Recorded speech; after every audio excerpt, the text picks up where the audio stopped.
सबसे हाय। पहले जानना चाहेंगे बिग बॉस में आप गई थी लेकिन अब एलिमिनेट होके बाहर आ गई, कैसी रही पूरी जर्नी?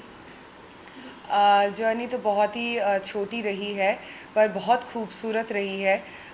14-15 दिन मैंने बहुत सारे मेमोरीज़ बनाया। बहुत कुछ सीखने के लिए मिला है। लाइफ में बहुत छोटी छोटी चीज़ें जो हम नज़रअंदाज कर देते हैं, वो सारी चीज़ें सीखने के लिए मिली है। इंसान को समझने की समझ बढ़ चुकी है मेरे अंदर। पेशेंस बढ़ चुका है। Then I think I am a more stronger person right now, stronger human being. तो बहुत सारी छोटी छोटी चीज़ें I got to learn. And though the journey was very small, but फिर भी I enjoyed every bit of it, every part of it.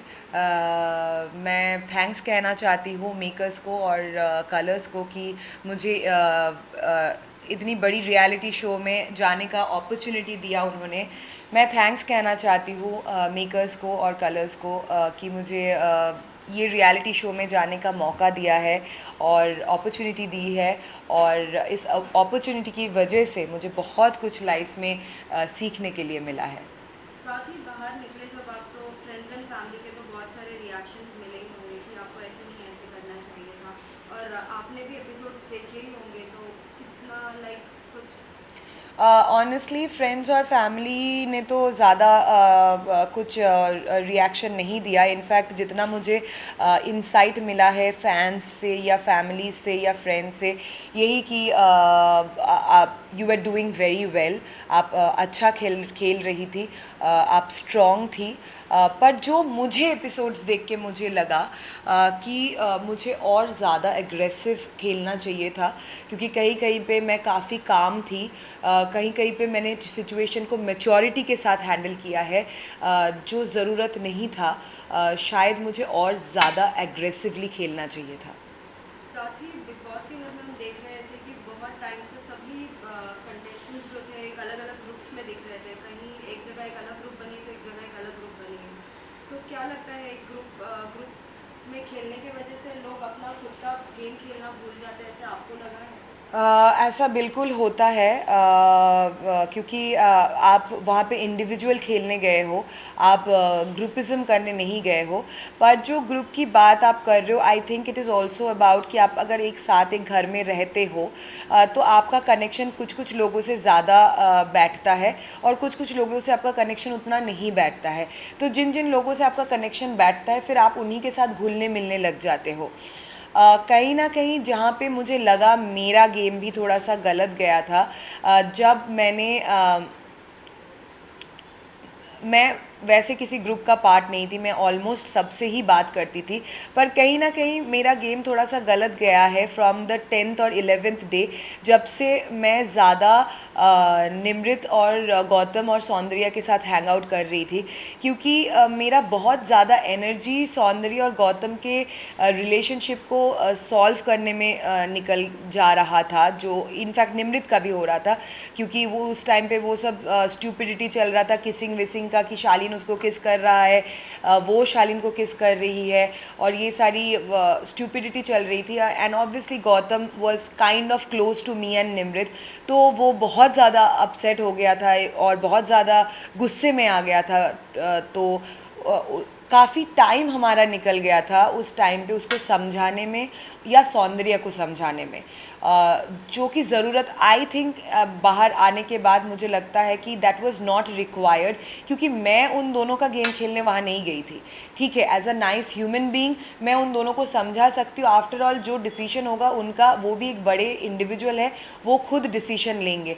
समझा के कुछ फ़ायदा होता नहीं है। पर मैंने और निमृत ने शायद बहुत टाइम वेस्ट वहाँ पे कर दिया था, जो रिक्वायर्ड नहीं था।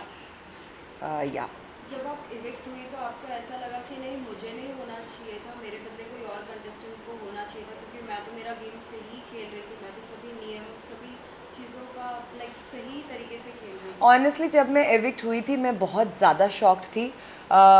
मुझे डेफिनेटली लगा कि शायद इतना जल्दी तो मुझे नहीं जाना चाहिए था। लेकिन जब मैं घर पे वापस आई और एपिसोड्स बहुत सारे पुराने जो एपिसोड्स हैं मैंने देखा, तो मुझे कहीं ना कहीं यू नो लगा कि हाँ इतना जल्दी नहीं जाना चाहिए था। मैं तो अच्छा खेल रही थी, पर कहीं ना कहीं ये भी नॉलेज मुझे लगा कि यहाँ पे मैं बेटर खेल सकती थी। साथ ही बीच में बिग बॉस ने भी बीच में रियलाइज़ कराया था कि आप और टीना बहुत अच्छे दोस्त थे, लेकिन साथ ही हम देख रहे थे कि बहुत ही बैड बिचिंग टीना भी एक साइड से कर रही थी। क्या लगता है as a like friend she should have not did that, कि वो लाइक गेम के लिए कुछ भी कर रही थी जैसे? नहीं, आई डोंट थिंक वो गेम के लिए कर रही थी, क्योंकि मैं उनको पिछले 10 साल से जानती हूँ और वो बहुत ही एक इनसिक्योर किस्म की लड़की है। और उन्होंने ये चीज़ें बहुत बार किया है, बहुत बार किया है। जो वो वहाँ पे बोल रही थी वो उसकी बिलीफ है, उसका थॉट है वो, और वो मानती है मेरे बारे में ऐसा। वो गेम के लिए मेरे बारे में ऐसे नहीं बोल रही थी। वो जेन्युइनली मानती है कि तुम लोग मेरे फ्रेंड्स हो, तुम क्यों श्री के साथ भी जाके बैठते हो, मुझे उसका वाइब्स अच्छा नहीं लगता, वो क्यों आके हमारे साथ बैठ जाती है, मैं नहीं बैठूंगी फिर। वो उनका खुद का मानना है, क्योंकि वो इनसिक्योर फील करती है। क्या क्वेश्चन था? कि एज इन लाइक वो आपकी अच्छी फ्रेंड है और ओ या, तो फर्स्ट ऑफ ऑल हम बिल्कुल अच्छे फ्रेंड नहीं थे। It was more like a taunt, जो सलमान सर ने भी बोला था, it was a taunt.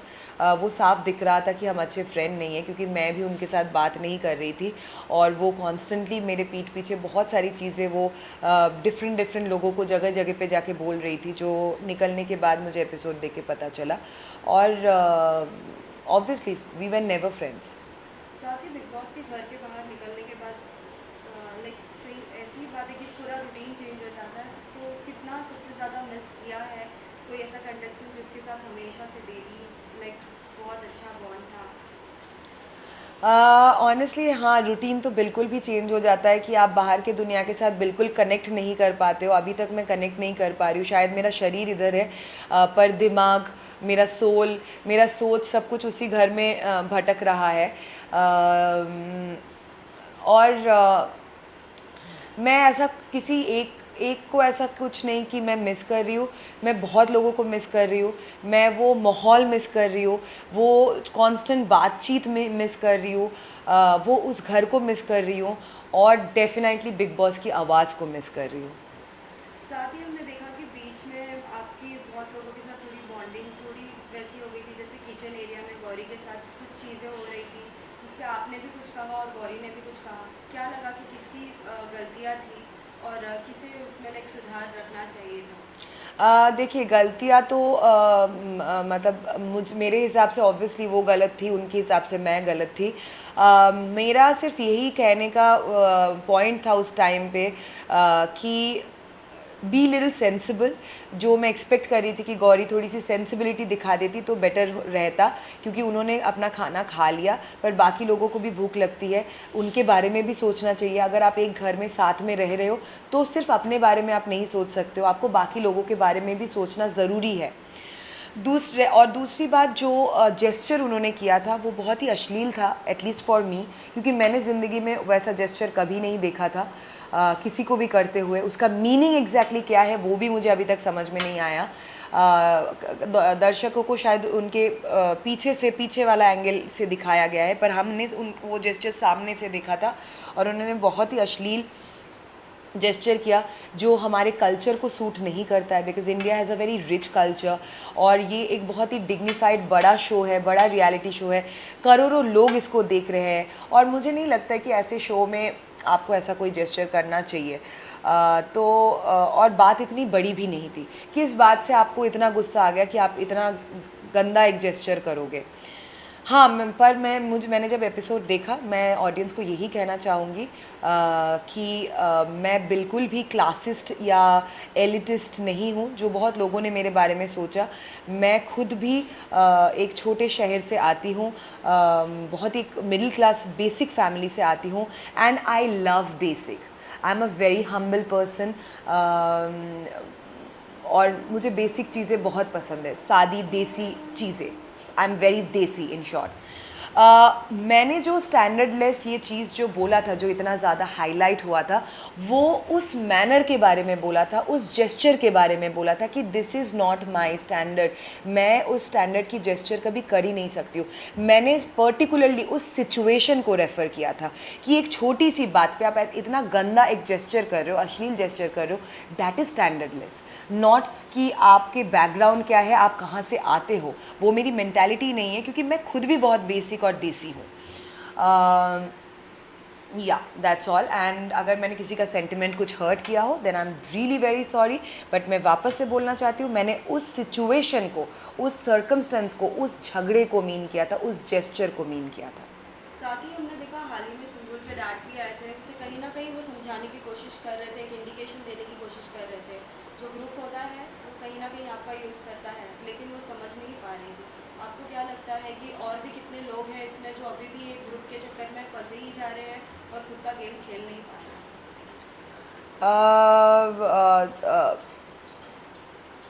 Obviously कहीं ना कहीं मुझे बाद में लगा कि कहीं ना कहीं मैं भी इसकी शिकार हुई थी। जैसे मैंने बताया कि गौतम और सौंदर्य वाला केस में मैं और निमृत कुछ ज़्यादा ही इन्वॉल्व हो गए थे, जो ज़रूरत भी नहीं था।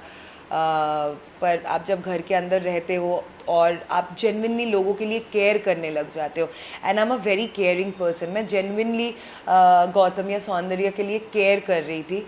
पर जब अब मैं बाहर से आके चीज़ें देख रही हूँ तो मुझे लग रहा है कि कहीं ना कहीं इनका रोमांस भी फेक है, तो मैं क्यों किसी फेक चीज़ के लिए केयर कर रही थी।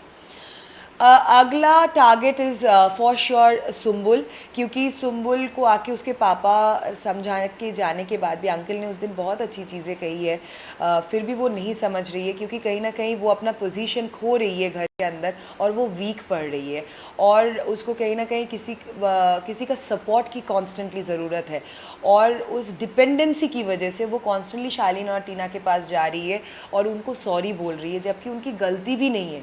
आप शालीन और टीना को किस बात के लिए सॉरी बोल रहे हैं? सो या I would say Sumbul is also getting involve in this whole thing, group वाला चीज़ में, और वो अपना गेम सही से नहीं खेल पा रही है। साथ ही ये भी जानना चाहेंगे, हाल ही में लाइक शालीन ने भी कहा था कि जो मेरी वाइफ है वो मेरी बहुत ही अच्छी फ्रेंड है, लेकिन उसके बाद ही बाहर बहुत सारे लाइक रिएक्शंस आए, आपने भी पढ़े होंगे, आपने भी देखे होंगे। क्या लगता है जो वो कहते हैं वो सच होता है या फिर वो एक झूठी गेम, एक झूठा फेस लाइक? नहीं नहीं, शालीन का मुझे डेफिनेटली डे वन से ही ऐसा लगता है, और बहुत जगह पे भी शायद मैंने ये कहा है that I don't like Shalin because he is extremely fake. वो बहुत ही एक फ़ेक इंसान है। वो कॉन्स्टेंटली कोशिश करते हैं कि अपने बारे में एक फ़ेक इमेज क्रिएट करने के लिए, और वो अपने बारे में एब्सोल्युटली फ़ेक चीज़ें सोचते हैं। वो मतलब अपने बारे में सोचते हैं कि वो सातवीं आसमान में रहते हैं, like all about air, and he is living in a bubble. और वो मैंने पहले भी बोला है कि बबल का क्या होता है ना, कि ज़मीन के ऊपर तो रहते हैं पर बहुत ही जल्दी फट भी जाता है। तो ही इज़ वेरी फेक, और मुझे उनके पर्सनल उस स्पेस पे मैं कमेंट नहीं करना चाहती हूँ कि उनकी वाइफ के साथ उनका क्या रिलेशन है क्या नहीं है, क्योंकि मैंने कभी नहीं देखा है उन दोनों को। But about the show, in the show मैंने जितना शालीन को देखा और समझा है, he is extremely fake. He is constantly trying to portray an absolutely fake image about him towards the audience. साथ ही बीच में जब सलमान सर आए थे अंदर, like dinner party and all हुई थी, उसमें कहीं ना कहीं शालीन भी खुल के बोल दिया था, शालीन ने भी, कि अगर मुझे अगर बिग बॉस का अगर पूरा का पूरा as in like Salman sir की जगह पे आने मिले तो मैं तो आने के लिए रेडी हूँ। लेकिन इस पर बहुत सारे लोगों के कमेंट्स और रिएक्शन आए थे, आप सभी के रिएक्शंस क्या थे? हमारे रिएक्शन भी ये था कि भाई मतलब अपने मतलब उस पे रहो, सलमान खान बनने की कोशिश ना करो, क्योंकि दीज आर लेजेंड्स, राइट? वो लोग लेजेंड्स है, और अगर वो आज एंकरिंग कर रहे हैं तो वो 15 या 16 सालों से कर रहे हैं, और वो डेफिनेटली बहुत अच्छे कर रहे हैं। सिर्फ आप जैसे मैंने बोला, वो फेक इमेज और फेक वजह से, क्योंकि मैं अपने आप को अपने आप के बारे में इतना ऊंचा सोचता हूँ या सोचती हूँ कि मैं अपने आप को सलमान खान की जगह पे देख रही हूँ। बहुत ज़रूरत है कि आपके आंखें खुल जाए और आप उस जगह पे कभी नहीं पहुँच सकते हैं। He is a legend. तो please try to be more respectful towards this kind of people. मुझे लगता है कि उनके अंदर इसकी भी कमी है, रिस्पेक्ट दिखाने की भी कमी है। जिस तरीके से उन्होंने डॉक्टर के साथ बात किया या जिस तरीके से वो ये सब बोल जाते हैं, he needs to learn morals and how to respect people. साथ ही फर्स्ट डे से हमने देखा था कि अर्चना और निमृत के बीच में बहुत सारे क्लैशेस हो ही रहे थे। कहीं ना कहीं लोग ये भी कहते थे कि अर्चना तुम्हारी आवाज़ बहुत लगती है, और जब भी तुम बोलती हो कोई मुद्दे पे नहीं बोलती, सिर्फ तुम दिखने के लिए बोलती हो। आपको क्या लगता है, वाकई अर्चना ऐसी है? नहीं, एक्चुअली मुझे भी इनिशियली ऐसा लगा था, बट वो बहुत ही फ़नी लड़की है, फुल ऑन एंटरटेनमेंट है। अभी अगर वो दिखने के लिए भी कर रही है तो भी सही, क्योंकि वो एंटरटेन कर रही है लोगों को, राइट। और शो हम क्यों देखते हैं? एंटरटेनमेंट के लिए आफ्टर ऑल। तो वो अगर दिखने के लिए भी कॉन्स्टेंटली कैमरा के साथ बात करती है या दिखने के लिए भी वो कॉन्स्टेंटली बिग बॉस से बात करती है, so there is not a problem in that, क्योंकि सभी वहाँ पे दिखने के लिए ही चीज़ें कर रही है। एटलीस्ट वो लोगों को हंसा तो रही है। सतीश, श्रीजिता ये भी पूछना चाहेंगे कि अगर जिस तरीके से एवरी ईयर हम बिग बॉस में देखते हैं, कोई ना कोई एक कंटेस्टेंट ऐसा होता है जो सभी को अपने साथ लेके चलना चाहता है कि अगर तू उससे बात करेगा तो मैं तुझसे नहीं बात करूँगी, एज अ बिग बॉस की दादी या दादा, जो भी हम बोल सकते हैं। आपको क्या लगता है कौन है? टीना, क्योंकि ऑब्वियसली मैंने देखा है शालीन और गौतम और निमृत को कॉन्स्टेंटली वो ब्रेन वॉश कर रही थी, तू अगर श्रीजिता के साथ बैठी तो मैं नहीं बैठूंगी, तुम लोग क्यों श्रीजिता की टीम में जा रहे हो, तुम लोग क्यों श्रीजिता से बात कर रहे हो। तो कॉन्स्टेंटली वो ये चीज़ इन दोनों को मैनिपुलेट करने की कोशिश करती रही। अगर आपको फिर से जाने का मौका मिलता है, जिस तरीके से हम देख रहे हैं कि एवरी स्टोरी पे आ रहा है कि निमृत अगर आप फिर से जाओगी, क्या आप देखना चाहते हैं, सॉरी निमृत बोल, श्रीजिता को अगर आप फिर से देखना चाहते हैं या नहीं? सो अगर आप जाती हो घर में तो क्या कुछ धमाल करोगी, और किसको लाइक अपना फेस दिखाना चाहती हो जो अब तक आपने नहीं दिखाया? ऑब्वियसली अगर मुझे वापस से जाने का मौका मिले, अगर मैं वापस से जा सकती हूँ, मतलब अगर मुझे वापस से जाने का मौका मिले तो डेफिनेटली मुझे थोड़ा और अग्रेसिव खेलना चाहिए, और लाइक इट्स ओके, मेरा नेचर केयरिंग है, पर सब लोग ना ये केयर डिज़र्व नहीं करते उस घर के अंदर। तो मुझे सोच समझ के अपना प्यार और केयर लोगों को दिखाना चाहिए। हर किसी को केयर और प्यार मैं उधर करने लग जाऊंगी तो कहीं ना कहीं मेरा गेम ही ख़राब हो जाएगा वापस से। तो अगर मुझे चांस मिले कि मैं वापस से जाऊं तो सबसे पहले my first target would be Tina, क्योंकि उन्होंने बहुत सारी बातें जो मेरे बारे में कही है which is not at all acceptable. और अब जब मुझे मौका मिल रहा है ये सब कुछ मेरे पीठ पीछे उसने जितना कुछ भी बोला है देखने का, तो डेफिनेटली मेरा खून खौल रहा है और किसी का भी खौलता। और या I want to be more aggressive, और दोस्ती यारी से थोड़ा बच के रहना। लास्टली सभी फैंस के लिए क्या मैसेज देना चाहोगे जो आपके लिए लाइक कुछ अच्छा भी सोच रहे हैं, और कुछ लोगों ने अगर कुछ कमेंट्स अगर सोचा है और गलत लगा हो उन सभी के? मैं यही कहना चाहती हूँ कि thank you so much for your love and support and your vote. Thank you, I really mean it. और जैसे कि मैंने बोला है पहले भी, मैंने क्लियर किया है कि शो के दौरान अगर मैंने किसी का भी किसी तरीके से भी अनजाने में इमोशंस हर्ट किया हो, या किसी को मेरा कोई जेस्चर अगर बुरा लगा हो, then I am very very sorry about it, क्योंकि मेरा ऐसा बिल्कुल भी इंटेंशन नहीं था। और दूसरी बात, आपके कमेंट्स काफ़ी आ रहे हैं मेरे पास, काफ़ी मुझे उससे इंसाइट्स मिल रहे हैं, इसीलिए ऐसे ही मेरे बारे में ट्वीट करते रहिए, कमेंट्स करते रहिए ताकि मुझे और इंसाइट्स मिले। And thank you so much for all your love and support. और अनजाने में अगर कुछ गलती हो गई है then sorry. Thank you. Thank you.